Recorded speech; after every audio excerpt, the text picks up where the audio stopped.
I said, hey, welcome to the Man Cave Happy Hour. I said, hey, welcome to the Man Cave Happy Hour. We're gonna drink a fine whiskey and smoke a really fine cigar. It is time for Happy Hour. It is the Man Cave Happy Hour. Whiskey, cigars, spirits, the stories that go along with it. I'm Jamie Flanagan. I am Matt Fox. And just like the sign says behind us, it's a podcast for everyone. It really is. We had a big old banner, and it says it's a podcast for everyone. And to prove that point, once again, we're bringing on somebody just way better at bourbon than us and way better looking. So that's coming up in just a second. We're going to get to that. And but before we do that, we just want to thank everybody taking the time to stumble into the Man Cave with us.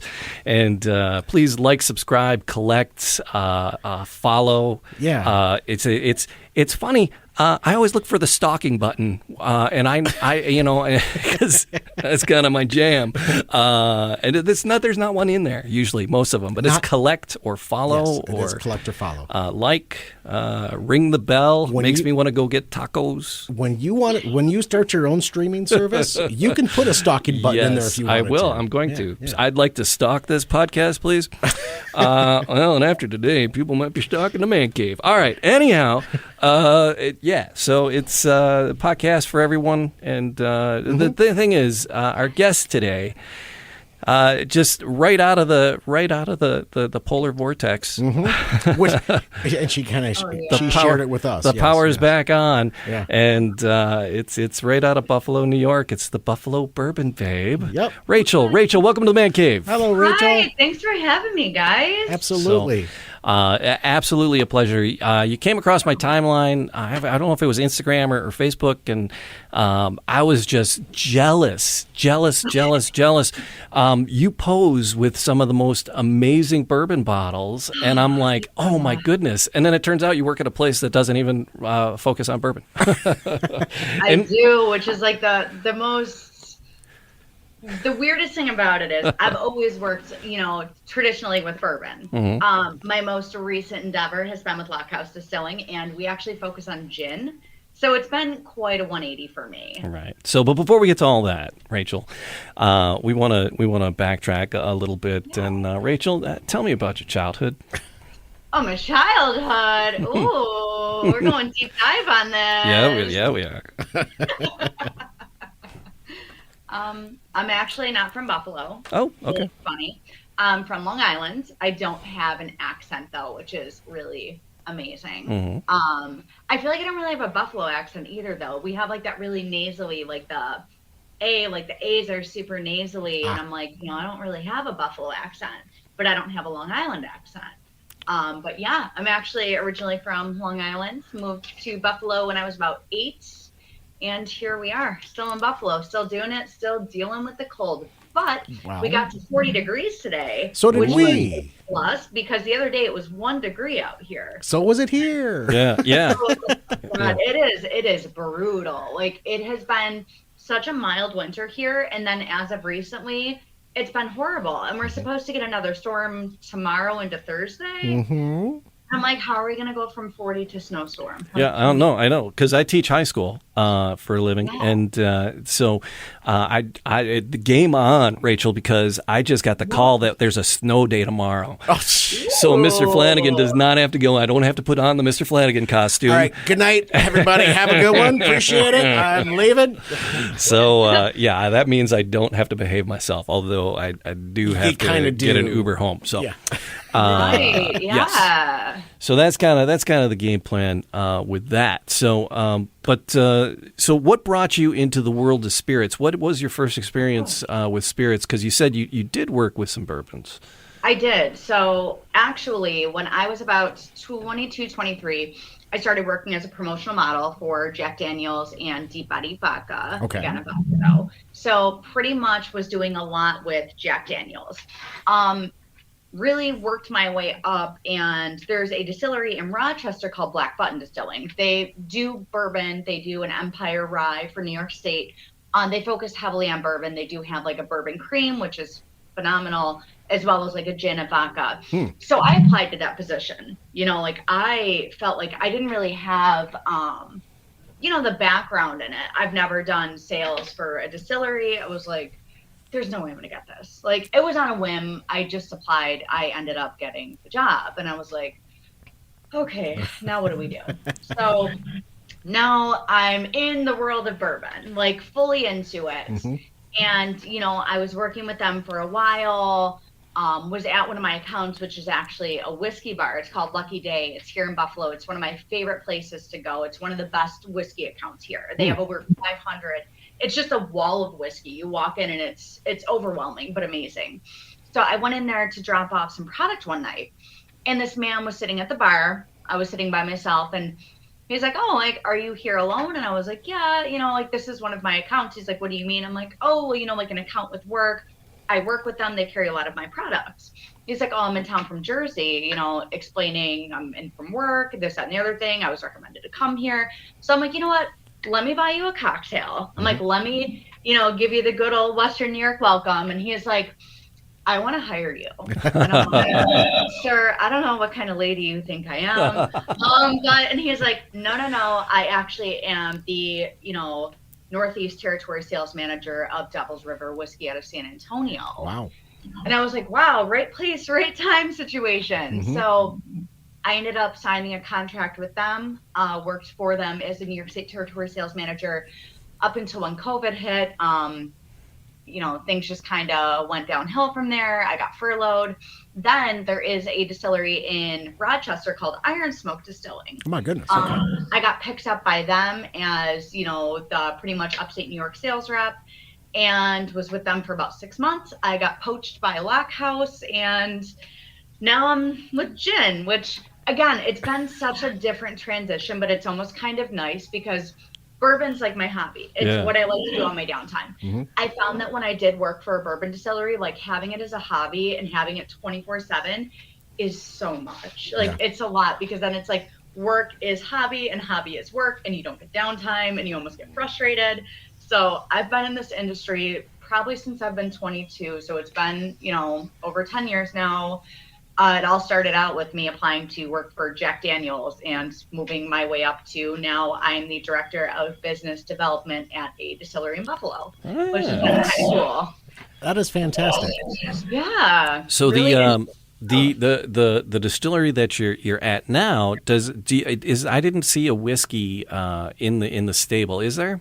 No, there's no whiskey in the stable. So we do a barrel-aged gin. We have the longest barrel-aged gin in the U.S. at 4 years and 42 days. Okay. It's the closest thing that we're going to probably get to a whiskey at this point. We've tossed the idea around back and forth, but in my opinion, the last thing that New York State needs is another bourbon from MGP, because, you know, it would have to be sourced, or a rye, or a whiskey. And I'm not sure if you're familiar with this area. There is a really amazing distillery called Hartman's Distilling, which is a few roads over from us. They are MGP sourced, but they are working on their own. But it's like, you know what? We have such great distilleries in our backyard here. Why try and bring on more products when we have a solid core? You know, our slogan is drink more gin. So why add another, you know, here, we're going to throw this into the mix that we sourced. That's kind of my thoughts on it. I know a lot of people have different opinions on that, but why are you going to buy a New York State whiskey when you can get one from Kentucky for a lot cheaper? That's my opinion on it. No, Rachel, I got to tell you, a few years back, 3 years ago, Jamie's walking down the street, and he was in a kind of a crabby mood, and, you know, he's walking down the street with his bride, and, you know, she's like, you're in a crabby mood, grab a bourbon, grab a cigar, we're going for a walk. So he's out there walking around, you know, and he's getting non-crabby. And he looks down at his hands. He's got a bourbon in one hand and a cigar in the other. And he goes, I need to learn more about this. Yeah. And just out of the blue, he pulls Man Cave Happy Hour. And he goes online and he looks it up. And goodness gracious, the domain is available. So he purchases the domain. And then he calls me. On my walk. On his walk. And he calls me and he goes, "Hey, you want to do a podcast with me?"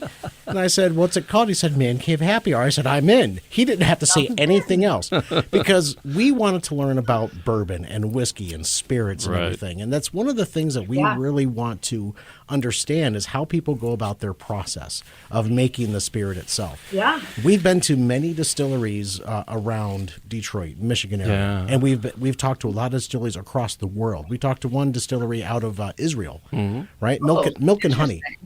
But we want to get on the road is one of the things that we really want to do and kind of go around to different distilleries and visit different spirits.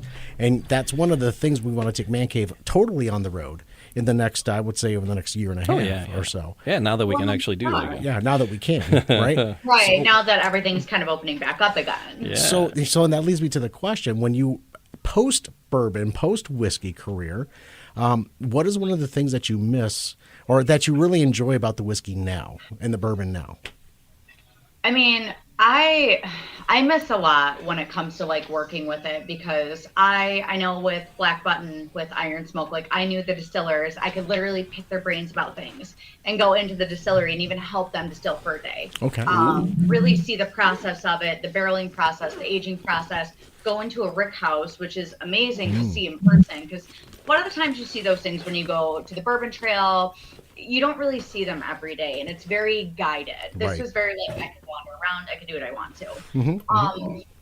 I miss that side of it. I like the side of it that I'm still enough in the industry that, you know, the bottles that everybody sees me posing with, they're accessible for me to find because I've built these relationships over the years with these stores. Right. Do I see some Pappy on the shelf behind you? Yeah. You see some old And then Fitz, the old Pappy. Fitz. There we go. Yeah, these And there's are- some these Willets. are One of our nice shelves. This is a nicer shelf that we have going on right here. Oh, a bunch of Willets Got the down. new Stag 17 on there. Oh, my goodness. Oh my gosh. That's a spicy meatball right there, yeah. That's honestly, I was never a Stag Junior fan. It was too spicy for me. It was too hot. Like the proof was too high for me. Christmas Eve, I was like, you know what? I want to revisit this because everybody talks so highly of it. And I revisited it and I'm like, wow, this is nice. Like, I like this. I like these spicy bourbons. So I'm getting more into the higher proofs. But I feel like one of the things that's been great for me is like, I can go to other distilleries and the distillers and the owners recognize me. They'll be like, hey, do you want to try, we're doing this, like give it a go. And they're like, you know, if you're looking for a new job, and I'm like, I'm very happy. I'm very happy, you know, like I love what I do. I love my distillery. I love the owners. I love my distiller. Like it's been fun though with gin to see how that's distilled versus bourbon. It's like a 180, but it's almost not because the botanicals to me are like the mash bill of a bourbon. Right. So it's been interesting. It's a really different transition in the best way possible. So it's so the bourbon bottles, right? You said you got some old Fitz back there and some Pappy, and you're very, very active on Instagram, and you do these fun little Q&As.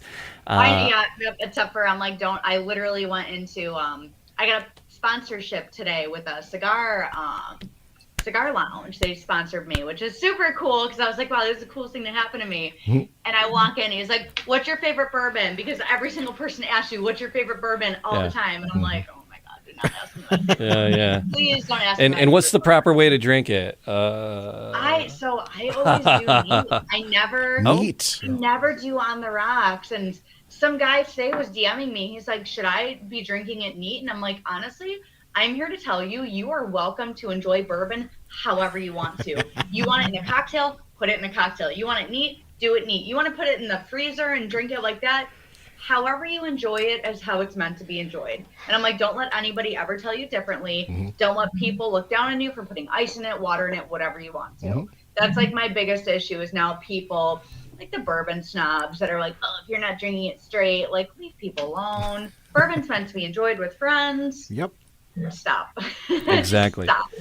So it's we always, whenever we try something, we always start it out neat. Neat. Usually in the evening though, because I teach high school and I got to be up early, and Are you drunk again, Mr. Flanagan? No, I was drunk yesterday. I'm Yes. hungover today. So, I got There's to... a difference, kid. You'll understand in a few years. It's movie night, and I'll usually do like I'll fill a glass with ice and then do a pour over that because it lasts longer and I'm not doing two. So I try to behave myself. So Yeah, I'd start limiting myself. The last podcast I did, I drank literally a half a bottle of Eagle Rare. In Oh my goodness. Oh God, it was so bad. Like it was just not a good night. Then I decided to open my Old Fitz and my Elmer T. Lee and mix them together. Ooh. Mm-hmm. How'd that go? I After a half bottle of Eagle Rare, who could freaking tell, right? Yeah, I was like, oh, this is really good. Like, great. And I'm like, I don't know what I'm doing. Yeah. This was okay. Who let me? And it was a Monday night, too. It was a school night for me. Hey. I had an early day on Tuesday to spin class at 7 a.m. School nights that I thought it would be okay. And surprisingly, the next day, I drank a bunch of water and took some aspirin before I went to bed. Mm-hmm. I was fine the next day. Yeah. I'm like, I'm concerned. See, at your young age, you can do that. At our age, that doesn't work. Yeah. I got hard miles on me. That ain't gonna. The tappets be a tapping. So oh my goodness. So, but in the Instagram, very very active on the Instagram, and some really fun Q&As that you do. And one of the things you said is there's some of these bottles you just won't open. What bottle do you have that you just won't open, and what? So. Because apparently it wasn't the Fitz. I thought it was the Fitz. No, honestly the Weller, the CYPB. Yeah. It was so difficult for me to get this. They did not release it in New York State. Well, in my area, they weren't released this year. Okay. That is one that, like, I need something, like, monumental to happen to open it. Right. Like finding a backup. Until I can find a backup. And I'm really open about that, too. I'm like, if I don't have a backup of something, I probably won't crack it open if it's something I can't find. But like the CYPB was the most difficult bottle for me to find. And I actually ended up going into one of my accounts at work and I knew they had it. And I was like, hey, will you sell me a CYPB? And they're like, you want one? I'm like, can I have one? They're like, well, we can't sell it to you for retail what we sell it for because we'd feel bad. I'm like, right, because I don't want to pay $700. And he's like, no. He's like, you know what? You always do well by us. You always come in here. You help us out. You're in a good mood all the time. Sure, we'll sell it to you. They sold it to me. I was sitting in my car with it, like holding it. And I'm like, how do I own this? Like, this is mine. This is really mine. Like, I really own this. And I was like, oh my gosh, I own this. And she's dancing like it's the Nutcracker. I literally was like, a major award. Like, a major award in A Christmas Story. That was like me. It's a major award. It's a major award. It's a major award. So did you do the gratuitous crotch shot there in the car as well that people do all the time? You know what? I don't ever do crotch shots. I'm like hold up by my steering wheel, but I'm like, I see people like put their phones or their watches, and I'm like, I have an Apple Watch, so like I don't have anything that cool. Like these people with like their Rolex, I'm like, oh yeah, I'm not on that level. Like if I had a cool watch, I might do a crotch shot with like a cool watch in it, but like I don't have a cool watch. I don't have a cool car. I drive a GMC Terrain, so I'm not like, oh, look at my steering wheel and my watch. I'm like, look at my GMC and my Apple Watch that I use to track fitness. For being completely honest, like, so no, I didn't take a crotch shot. Like, it's funny. It's a podcast for everybody. Like my group. So tell us a little bit about Lockhart. You got poached by them. They said, we need you. And what was it about them that you were like, I need to be there? So actually funny with Lockhouse. I ended up, when I was with Black Button, the director of business at the time had wanted me to work for them. And I was like, you know what? I'm really happy with Black Button. I don't want to leave. So again, revisited it when I was at Devil's River, met with Corey, and he was like, we want to have you for events and stuff. You're really good at it. And I'm like, you know what? I'm with a national brand now. I want to stay with it. What I loved so much about Lockhouse is the distiller, Brian, and I have been friends since we've been like 14. Like, I've known him since I was 14 years old. I loved the fact that it's been like pretty much primarily, there's three silent partners. It's been the same people. And they were like, hey, we don't have time to run this. We're giving it to you. run it how you want to. And I'm like, really? Wow. They're like, we don't great. know anything about the distilled spirits industry. We know our bits and pieces, but we don't know what it's going to take to make it successful. And honestly, that was so appealing to me because I feel like I've always been like a sales rep, a territory sales manager, a brand ambassador, a promotional model, but I've never actually had the reins to run with and really run a distillery how I see fit. And I mean, I've been in this industry for over 10 years. I've seen things that Jack Daniels has done that has been amazing. I've seen flops. I've seen a lot of stuff. And I feel like at this point, I know what works and what doesn't, especially in my market. So that was so appealing to me. And just like the two silent partners that I deal with the most, I love them so much. They're fantastic. They're not fake at all. And they're not like, oh, you know, like you're doing a great job and not meaning it. And they're not hands off, but they're very like, you know what, we trust you, do what you want to do. So I'm like, all right, cool. And so far nothing's caught on fire. They haven't made us bankrupt. So things have been good. We're doing great now. So yeah. And you know, like our sales are up 170% since I've started. So That's awesome. it's been really good. It's been really good. Yay! But to have the opportunity, Like our case sales for last month. Last year we sold 36 cases in January. This year we sold 115. So wow.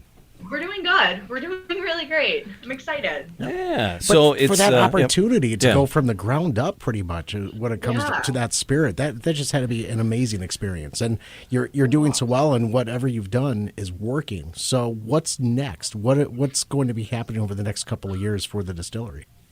Honestly, like we're focusing right now, we potentially may put out a few new products. Obviously not going to be bourbon, not going to be whiskey. As much as I love it, I just, you know, we're a gin distillery. That's what we did. We were actually the first distillery in Buffalo since Prohibition too. So that's kind of our claim to fame, is we were the original ones in Buffalo. We're the oldest distillery in Buffalo. You know, we closed down our bar with the pandemic, but we're hoping to reopen by spring. Sure. So, you know, we're hoping to get the bar up and running.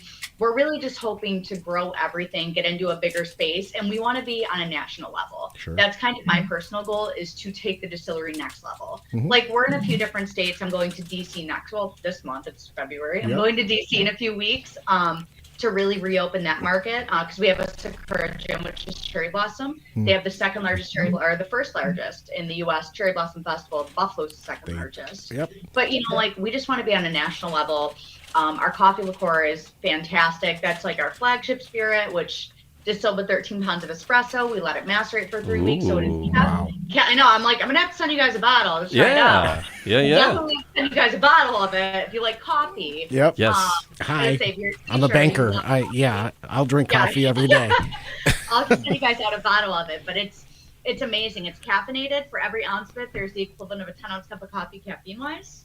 So it's alcoholic, caffeinated. It's just good. You can put it in your coffee, and it makes people 70% more tolerable. So Is that the proven scale there? It's That's funny. Oh Perfect. yeah. It's living proof that people are more tolerable when you drink coffee with water. I like you mentioned that you had the barrel finished gin, and it's the longest barrel finish of any gin in the States, you said. In the U.S. actually at this point. Okay. So we're the longest barrel finished gin in the U.S. All right. And we're a little bit different because I know Tommy Ryder, they're one of our neighbors. They do one as well, but they leave theirs at barrel proof.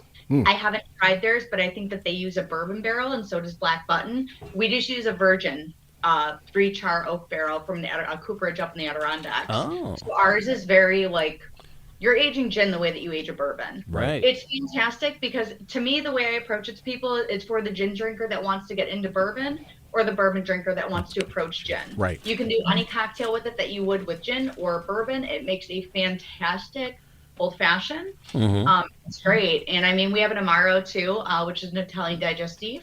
That is really good in a black Manhattan with some rye. Ooh. It's amazing. So we do a lot of different products. And again, it's been fun to learn these things because I'm like, my background is not in Italian digestifs, not in coffee liqueur, not in gin. So I'm like, all right, this is all new to me, and it's almost like a little adventure every day when I go in, and I'm like, yeah, this is what we're doing today. Because every state is different and laws are different, and they change in the way as the wind blows. But you have a really nice website. Are you guys selling online? Are there states you can't sell to? So here's the thing: is we actually just went over this too. Wine can sell direct to consumer. Liquor cannot. distilleries cannot sell. Certain states, I think you can. They're actually, this is a huge thing. We're a part of the Distillers Guild in New York State. We've been fighting this for a while. Yeah. We want to be able to sell direct to consumer, but with the laws, with distribution, distributors, they're saying, they're trying to argue that it's going to take money out of their pockets. But I'm like, all right, our argument is, if we have somebody in Idaho that wants it and it's not carried in that state, why shouldn't we be allowed to ship that over to them? Right. Yeah. Okay. You know, I don't agree with it. Yeah. So we're working on that. It's something that, you know, I'm heading to the Catskill Mountains in March to have a huge conference about it. We've been fighting it for a while. Bourbon Pursuit is one of the podcasts that I've listened to since I got into bourbon. It was suggested to me so that I can learn about it. They were just talking about it the other day. I think maybe I'm incorrect if I heard it incorrectly, but California is on the brink of passing it that distilleries can sell direct to consumers and ship direct to consumers. Okay. So it's this whole, it's a pain in the butt. And like, I would love to be able to, but certain states you can't. Certain states I think you can. But that was one of the things I have to actually look into and get back to my boss about, because I was like, I think we might be able to, and that's actually on my to-do list. Somebody says homework. Didn't do. I was supposed to do that yesterday and I didn't do it. So yeah. So we just spent the past 26 or so minutes talking about spirits. Yeah. And we, before we went on, we had, sent out a few messages saying, hey, it's a gimlet night. However, you're calling an audible. You called an audible on us. So we're actually going to do your drink, because ladies first in our world. And then we're going to do the gimlet, and you're going to walk us through how to make that gimlet. Because on your website, what's the website again? It is LockhouseDistillery.com. LockhouseDistillery.com. You have some nice recipes to go with each of your spirits. And if you have access to Lockhouse, use Lockhouse stuff. But if you don't, you can pull in some pinch hitters. This is a gin that we love. A friend of ours. It's a Highclere Castle. Do you watch the Downton Abbey? I don't know. So Downton Abbey. Well, you're familiar with Downton Abbey, right? I'm very familiar. Yeah, I just never watched it. Yeah. So the castle where they film it is actually Highclere Castle.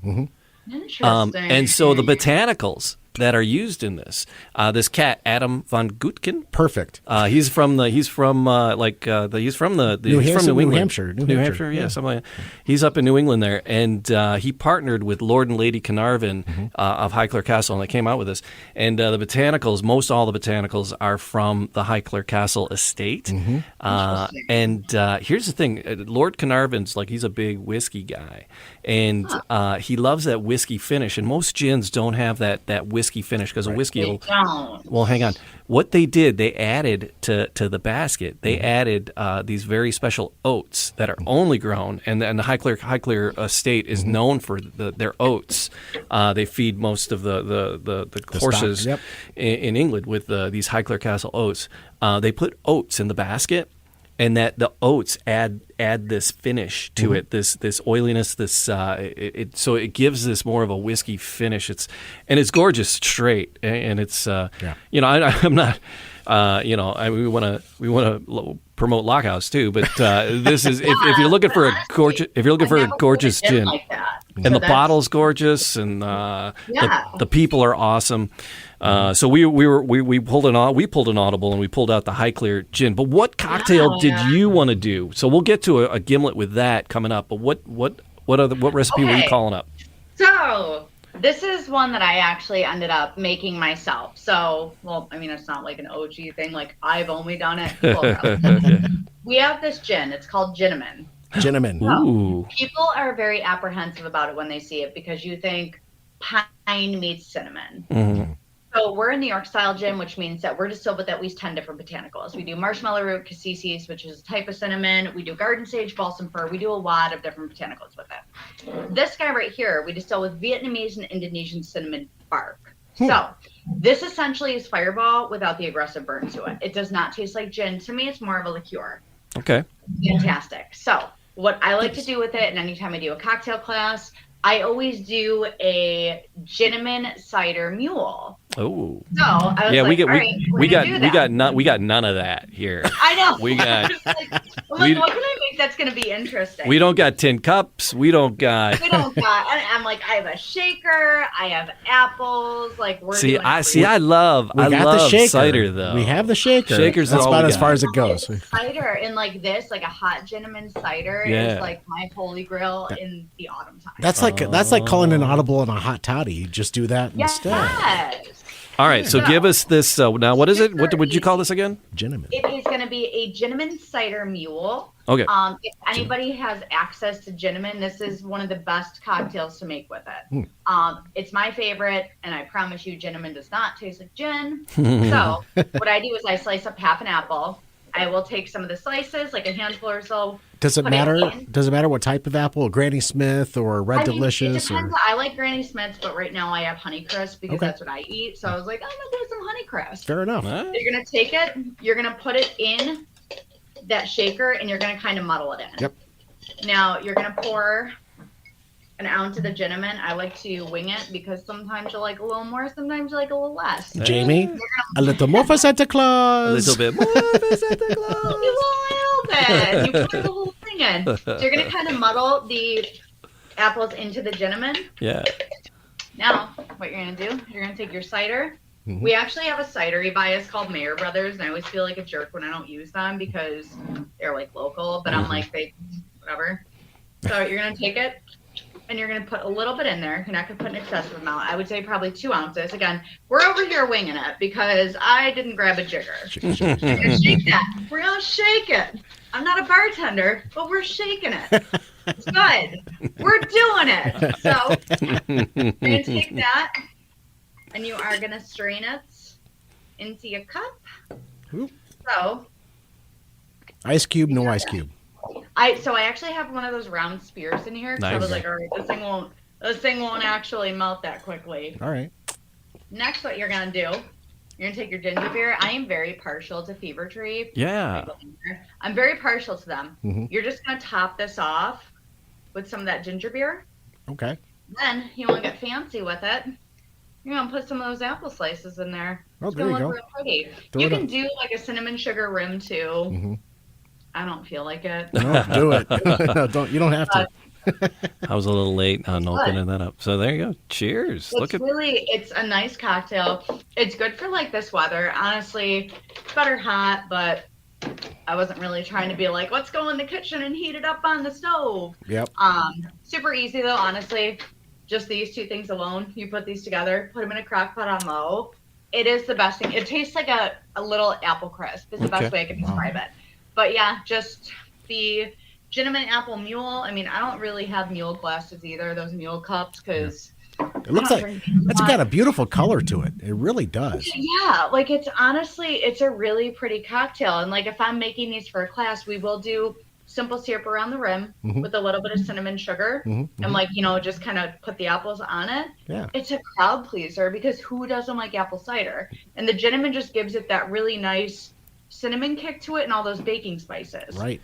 And again, it's not going to have that overpowering like a fireball, like the aggressive burn to it. You're just going to have that really subtle, like, oh, this is nice. I like this. Yeah. And me going on a ski trip in a couple of days. I'm a little slow on the uptake now. Okay, fine. Is that recipe on the Lockhouse Distillery website?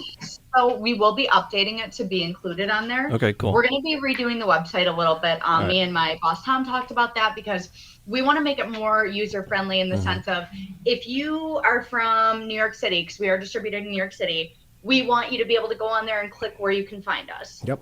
So we're going to be updating it. I want to update some of the cocktail recipes because this spirit specifically, before I came on, we were selling like 5 to 7 cases a month of it. Nobody really liked it. It was kind of a joke.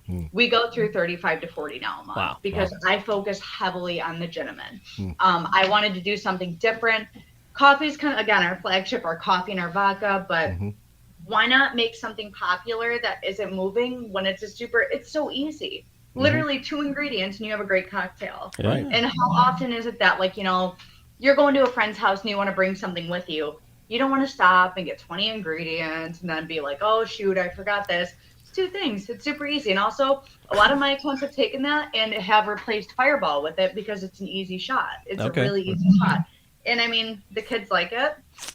It's good. Excellent. Yeah. All right, so we saw the gimlet, and we've never done a gimlet. We haven't done because we partied with the Highclere Castle guys.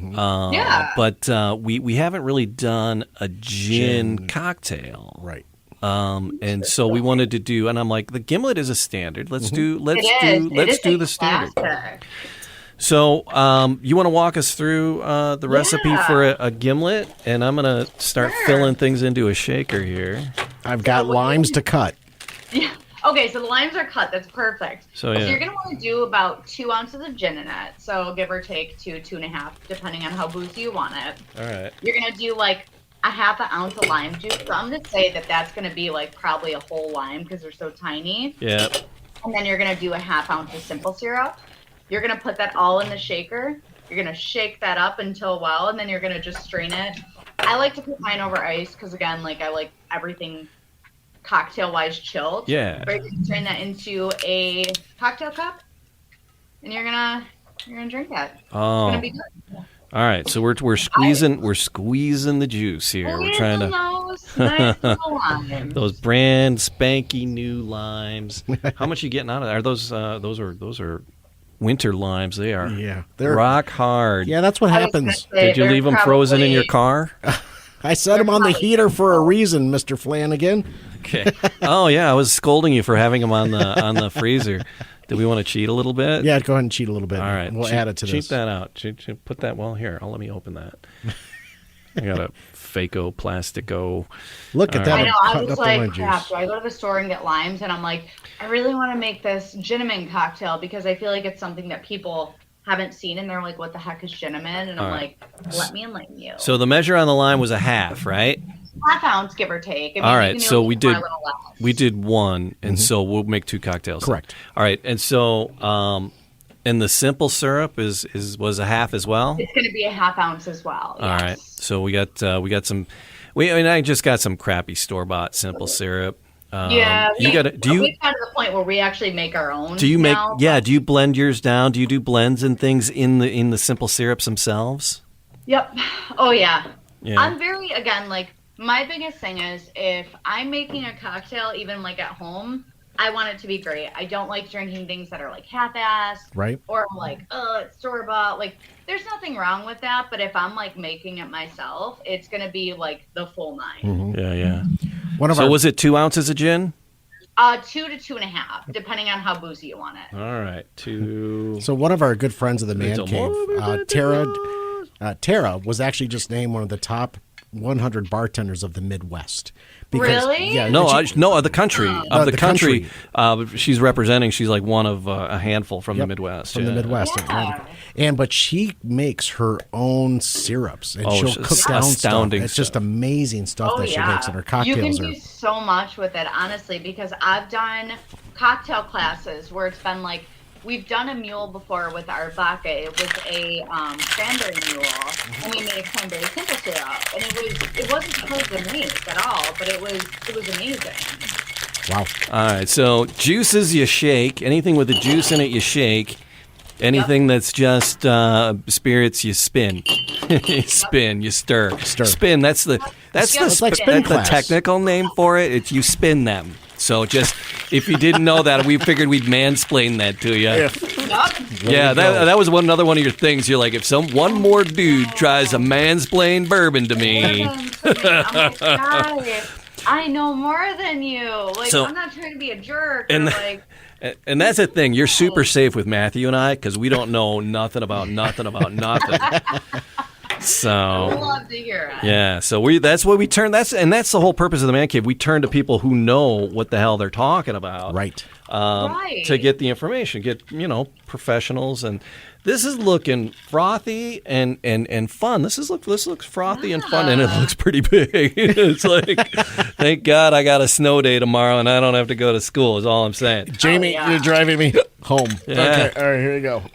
Oh, that's it. All right, and here we are. Oh, you're supposed to decorate it with a lime wedge. No. All right, you're supposed to cut that in half. What we think of this. Yeah. I do love a good gin gimlet. I won't lie. It's good. Never done the gimlet. We did, I forget what we did. Or did, I a rusty. No, that was with Scotch. Rusty with nails Scotch. with Scotch. I don't Yes. even know what Yeah. we did. All right. So There we we are. are. Oh, hang on. Ooh, it's nice. Let me get the. Yeah, There we go. get that. Back to that, There and we then. So, all right. Cheers, Matthew. Cheers, Rachel. Cheers. Cheers. Cheers, Chief. guys. Chief One Love with it. Chief One Love is here.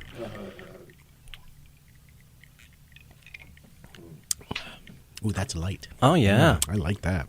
It's nice because it's not overpowering, and neither is like the lime because you're not using too much.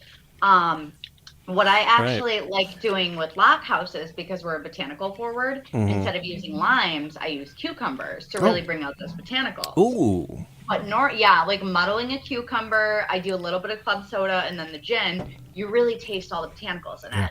Oh. Something like a normal gin. Is that like a London dry gin or an English gin? It's a London Dry. Okay, so Yep. London dry, I like lime in it because I feel like it really kind of complements the gin. Yeah. New York style, I really feel like a muddled cucumber complements the gin a little bit better. Wow. Any plans for Lockhouse to make its way to the Midwest, to Michigan specifically? Hopefully, yes. Yeah. Mm-hmm. All right. If you do and you find yourself out on a sales trail, you gotta look us up. Yeah. Oh, I 100% will. And, Like, that's why I'm loving doing all these, because I'm like, all right, now I'm getting like little connections in different places that I'm like, cool. If I go out, I can be like, here, I got you this. Here, show me around. We've Show me helped something launch. We did the launches for two different ones. We did Joe Louis Bourbon, Joe Louis Bourbon. and then we did 3-Chord Bourbon here in Michigan. Yeah, oh, I know 3-Chord. Tony DeYoung. Yeah. I used to work for him for Deep Eddy.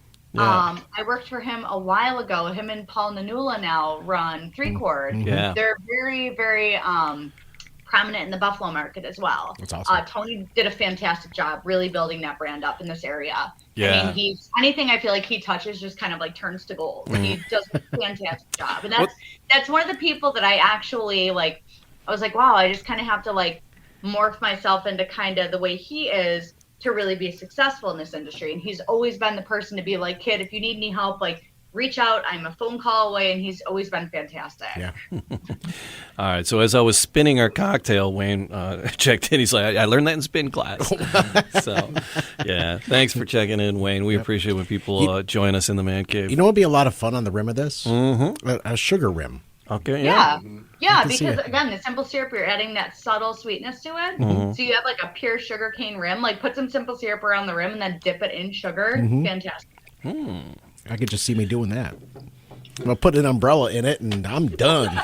Rachel, we got to hang out and drink cocktails more often. Yes. I agree. I, this is fun. We appreciate you taking the time. Sorry we were so late getting rolling. Oh my gosh, no, honestly, never apologize because everybody's time is very precious and I never want to like cut anybody short or be like, this is my time. Like, I got it. I totally get it. And thank you for, we appreciate you. And thank you for cutting your spin class short 30 minutes tonight to join us. I cut my Really spin class appreciate short. that. I was like, I gotta go.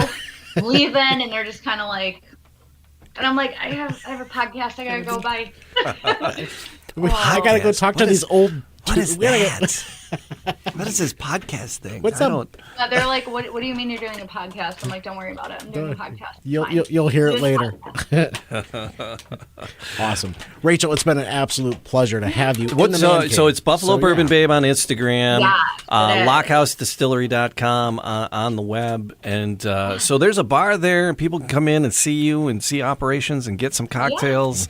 If you're in the Buffalo area, you got to look it up. Yes. It's 5 hours and 32 minutes from here. Not that I looked it up or anything. Not that I've checked it out. I googled that. I was is that going through directions? Is that going through Canada? Yeah, to get up no. there? We got to stay stateside, Okay. but yeah. So, Rachel, again, thank you, and we'll see you again in the man cave. Cheers. Cheers. Thank you so Cheers, much. guys. Appreciate it.